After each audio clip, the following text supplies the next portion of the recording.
La dépression, un mot qu'on utilise si facilement, que ce soit entre amis ou aussi bien avec des professionnels de la santé mentale. Le diagnostic dépressif est utilisé à toutes les sauces. Ça veut dire quoi? Que nous n'avons plus le goût de vivre. Vivre devient une tare, devient quelque chose de difficile, voire même d'impossible. En général, la dépression, ça vient avec l'anxiété. Ce qui est un petit peu particulier, c'est que certaines personnes peuvent expliquer cette dépression de par un événement traumatisant qui vient de se passer il y a plus ou moins longtemps, ou il y a des personnes qui sont déprimées et qui ne savent absolument pas pourquoi, parce que tout pourrait sembler être parfait. Et donc c'est là où on se rend compte que cette dépression, elle a deux causes. La première, une cause physiologique purement physique, et une autre spirituelle, où au lieu de mettre des connotations sur la spiritualité, au domaine du cœur et de la croyance. Salut, c'est Tiff. Bienvenue sur Deviens ton propre guérisseur. Si tu ne me connais pas, je t'aide tout simplement à devenir ton propre guérisseur. Donc je t'invite à liker, à souscrire, car de cette manière-là, tu soutiens le mouvement Deviens ton propre guérisseur pour pouvoir guérir le monde. Dans cette vidéo, dans un premier temps, on va explorer les causes physiologiques de la dépression et de l'anxiété. Et dans un second temps, on ira voir le système de croyance pour solutionner ces problèmes de dépression. D'ailleurs, ce problème de la dépression, si tu me suis déjà depuis un petit moment, tu connais ma manière d'aborder les symptômes comme des signaux, des appels du vivant pour lesquels nous pouvons éprouver de la gratitude parce qu'ils nous indiquent que c'est le moment de nous guérir avant que nous arrivions dans des situations trop extrêmes. La première cause, c'est une histoire d'irrigation sanguine. Il n'y a plus assez de sang qui monte au cerveau, ce qui fait que les neurotransmetteurs ne fonctionnent plus normalement. Et le sang apporte les nutriments, donc il n'y a plus assez de nutriments qui arrivent au cerveau. Donc, avant de prendre des médicaments qui vont jouer avec la chimie des neurotransmetteurs, il serait judicieux de résoudre cette problématique de ne pas avoir assez de sang qui irrigue le cerveau. Pour que le sang puisse arriver au cerveau, c'est important d'avoir un corps en pleine santé parce qu'il n'y a pas un signal isolé dans son coin. Notre corps fonctionne en écosystème, donc ce n'est pas en résolutionnant uniquement des problèmes sanguins qu'on va résolutionner le problème parce que le problème va se manifester d'une autre manière.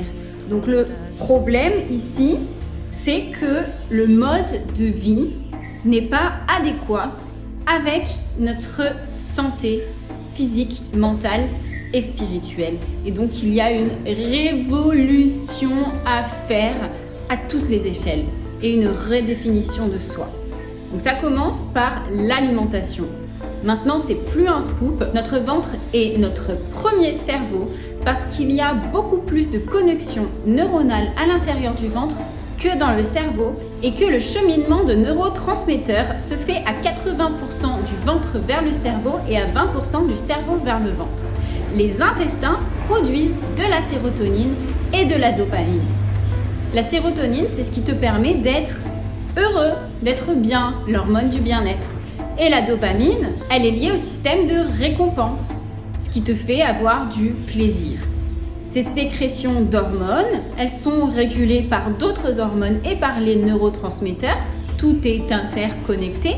Donc, si tu présentes un phénomène de perméabilité intestinale un petit peu comme tout le monde, je te parle de la perméabilité intestinale dans ma vidéo sur les allergies, dans ma vidéo sur les maladies auto-immunes et dans un petit peu toutes mes vidéos en fait, puisque encore une fois, tout est connecté, qu'il n'y a rien d'isolé. Également, si ton système éliminatif, notamment ton gros intestin, est constipé, ça veut dire qu'il y a tout un tas de parasites qui se sont installés dans ton ventre et ces parasites, certains d'entre eux produisent de l'alcool lorsqu'ils se nourrissent de tes nutriments ou de tes déchets. Tu sais, le lendemain de cuite, là, cette sensation qu'on a au niveau du crâne, eh bien ça vient de l'acétaldéhyde. Donc en gros, tu te crées toi-même une gueule de bois. Tout ça, ça produit un ralentissement du système nerveux, ce qui engendre encore plus de perméabilité intestinale, encore plus de constipation, encore moins de sang qui irrigue ton cerveau et donc on est dans un cercle vicieux de dégénération. Je reviens toujours sur les intestins parce que à la base, quand on a commencé à être créé, on était d'abord un gros intestin, comme ça. Et puis, il y a des petits bulbes qui ont commencé à se créer sur les côtés. Ça a donné les organes. Donc en gros, chacun de nos organes sont connectés à leur origine, les intestins. C'est le centre de la vie, de l'énergie vitale. D'ailleurs, les Japonais appellent ce centre le hara. Et lorsqu'ils partaient à la guerre et que l'ennemi était vainqueur, alors ils pratiquaient le harakiri, qui est une manière de se suicider en s'enfonçant un couteau dans le ventre parce que, détruisant ce centre, on détruit la vie. En reconstruisant ce centre, à l'inverse, on reconstruit la vie. Allons maintenant sur les effets physiologiques du stress. Je t'en ai déjà parlé dans la vidéo sur l'obésité et les diabètes, que lorsque tu stresses, tu produis du cortisol. Et le cortisol, ça inhibe les processus digestifs. Donc ça fait que tu t'intoxiques, tu t'inflammes, il y a moins d'enzymes digestives qui sont produites. Et donc ça augmente le phénomène de perméabilité intestinale. Quand on parle de stress, dans ma vidéo sur l'hypersensibilité, je te parle du stress qui renforce l'organisme lorsque l'on sort un petit peu de sa zone de confort. Et le stress lorsqu'on dépasse cette zone-là qui est nocif, dans lequel on se fait violence.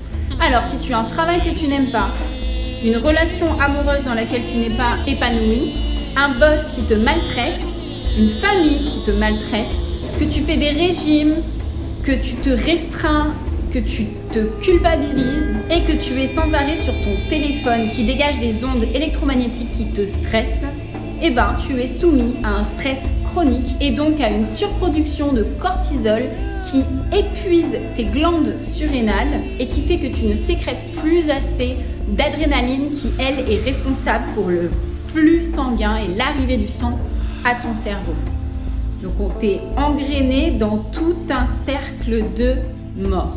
Donc avant d'aller trifouiller dans ton passé et dans tes histoires et dans tes traumas et de pourquoi est-ce que t'en es arrivé là, c'est important de remettre en marche ta machine pour qu'elle fonctionne correctement en premier lieu. Et alors moi, c'est ça que je t'apprends à faire dans mon Bim Bam Boom, parce que l'adrénaline, la dopamine, elles sont à l'intérieur de toi et il existe des techniques qui font en sorte que tu les sécrètes à nouveau. Mais pas que la testostérone, les oestrogènes, la progestérone qui permettent de relancer tout le système nerveux et endocrinien. Je t'apprends aussi des techniques qui permettent de nettoyer toutes les cellules, notamment les neurones, qui ont été endommagés par des événements de choc, c'est-à-dire des traumatismes, aussi bien physiques que mentaux, notamment des processus qui relancent la BDNF, qui est un stimulateur de production de neurones pour reconstruire ton cerveau.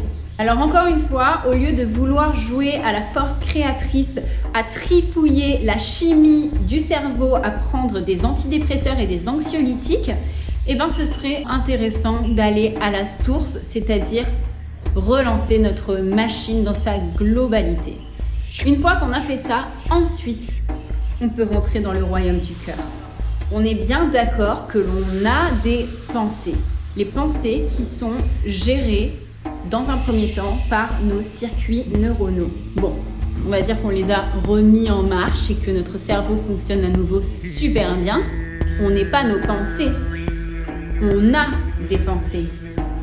Donc, qui on est, nous, on est cette présence qui regarde nos pensées.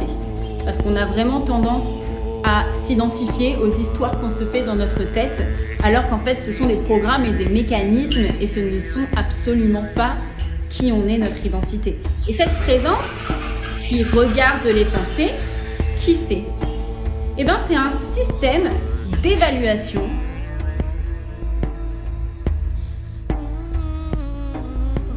qui lui-même est conditionné par nos croyances. Nos croyances qu'on a récupérées de nos parents, de la société, de toutes les formes qui ont eu une autorité sur nous, que l'on a accepté de croire avec notre ignorance du moment où on les a acceptées. Et ici, je t'invite vraiment à aller regarder ma vidéo sur les pervers manipulateurs parce que je te parle de cet enfant intérieur de pure joie, de pur amour qui, de par des systèmes de punition et de récompense que nos parents nous ont inculqués, s'est modifié en enfant blessé. Je te parle des 5 blessures. Et donc, il y a des programmes qui se sont mis dans notre mental de parents négatifs qui activent cet enfant blessé à l'intérieur de nous. D'où l'importance de se redéfinir et de recréer des nouveaux parents intérieurs qui nous connectent avec le féminin sacré et le masculin sacré. Ce qui nous permet de déconditionner nos programmes, nos bugs mentaux, de changer nos croyances et de se créer une vraie identité parce que l'identité qu'on crée, c'est vraiment nous. Donc en fait, on n'est pas cette présence qui regarde nos pensées, mais on est la présence qui regarde la présence qui regarde la pensée. Et ensuite, on va s'arrêter là parce que c'est déjà pas mal. Et l'anxiété, c'est quoi ? Ce sont ces enfants intérieurs blessés qui sont des modifications de l'enfant de pure joie qui se sentent abandonnés, blessés, dans le sentiment d'injustice et compagnie et qui ont peur, qui se font des films. Tu sais, quand tu étais petit, tu croyais qu'il y avait des monstres sous ton lit. Et heureusement qu'il y avait papa et maman qui étaient là pour te dire qu'il n'y a pas de monstres sous le lit et que c'est pas vrai, que c'est dans ton imaginaire. Et là, c'est exactement la même chose. Parce que tes enfants blessés, ils se sentent abandonnés. Donc quand tu es là-dedans, tu présentes de l'anxiété parce que tu te fais des films et tu es dans ton imaginaire. Et le fait de faire ça, c'est exactement comme si tu vivais la scène. Par exemple, tu as peur de perdre ton partenaire et tu t'imagines que ton partenaire est en train de te tromper et d'aller avec d'autres personnes. Ou tu t'imagines que ton chéri est en train de faire un accident de voiture ou que tu ne vas jamais réussir à payer les factures à la fin de ton mois. À chaque fois que tu te fais ces films, c'est exactement comme si tu les vivais dans l'instant. Et donc, tu sécrètes du cortisol et tu continues ce phénomène d'intoxication qui amplifie la non-arrivée de sang à ton cerveau qui te rend déprimé. Si tu as construit ces nouveaux parents intérieurs, alors tu as les ressources en toi pour rassurer ces enfants blessés et pour laisser place à cet enfant de pur amour qui a confiance en la vie.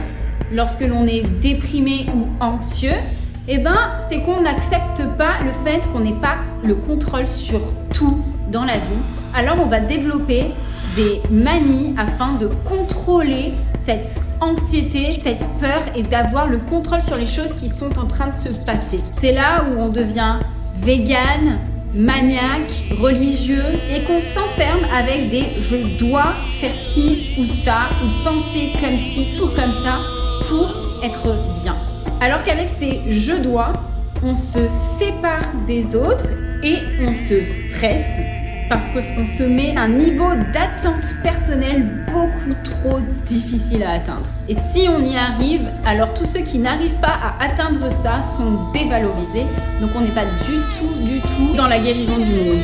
Lorsque l'on lâche prise et que l'on accepte que l'on n'a pas le contrôle sur tout dans la vie et que ce contrôle, c'est la force créatrice qu'il a.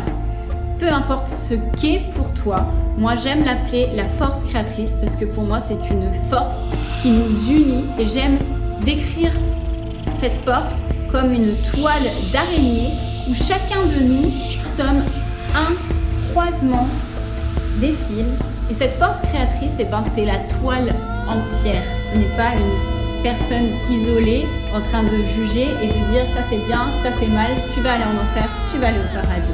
C'est de la co-création. Une toile d'araignée intelligente, puissante. Pour avoir créé cette toile d'araignée, tu imagines bien que lâcher le contrôle, c'est lui laisser ce contrôle à elle, à cette force.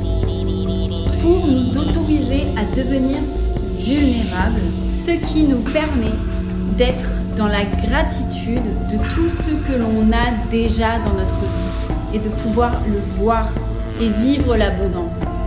Donc même si tu ne crois en rien, le fait de penser comme ça améliore toute ta condition physiologique, mentale et spirituelle. Donc c'est peut-être que c'est la vérité. Dans la philosophie du yoga, on a des conseils de vie qui résument bien tout ce que je viens de te dire. Et tout ce que je viens de te dire, en fait, ça veut dire entretenir son jardin intérieur. Donc moi, ce que je t'apprends à faire, c'est passer un gros coup de débroussailleuse, d'arracher tout ce qui ne te sert pas, de faire une replantation et de t'apprendre à entretenir tout ça tout seul pour que tu sois ton propre guérisseur. Et avant ça, il faut préparer ton terrain. Et ton terrain, c'est quoi? C'est ta physiologie, c'est ton corps.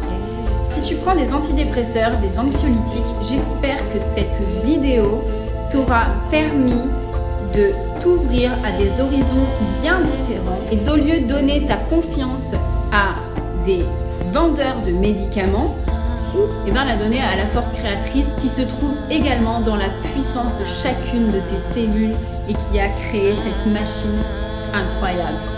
Alors, n'hésite pas, prends rendez-vous avec moi, on en discute. Moi, je kiffe grave enseigner tout ça. Je te remercie beaucoup pour ton écoute. Je te souhaite de devenir ton propre guérisseur encore une fois. Namasté.